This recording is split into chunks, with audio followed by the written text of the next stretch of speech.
ভগবান বলছেন यदिच्छया चोपपन्नम सर्गदारम अपाप्रितम सुखिना क्षत्रिया पार्थ लभन्ते युद्धमित्रिशम।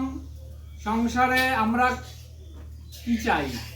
সংসারে আমরা চাই জীবনটা এমন হোক খালি খাবো দাবো আর আরামে থাকবো, যাতে না আসে।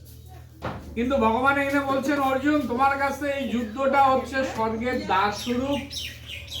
যিনি ভাগ্যবান ক্ষত্রিয় তিনি এই যুদ্ধ লাভ করেন। যে জীবনটা কোনো কাজে লাগে সেই জীবনটাই হলো প্রকৃত জীবন।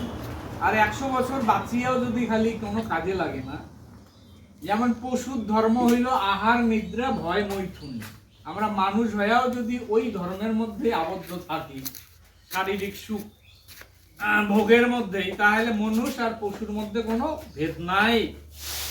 তাই ভগবান বলছেন অথচেতমিমম ধর্মম সংগ্রামম ন করিষ্যসি তত সধর্মম কীর্তিম চ হিত্বা পাপম অবাপ্স্যসি।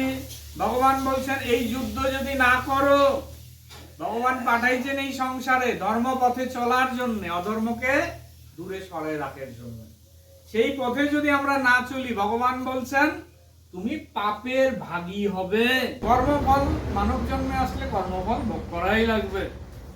তাই প্রতিটা কর্ম করার আগে ভাবা লাগে যে কর্মটার ফল কি হবে।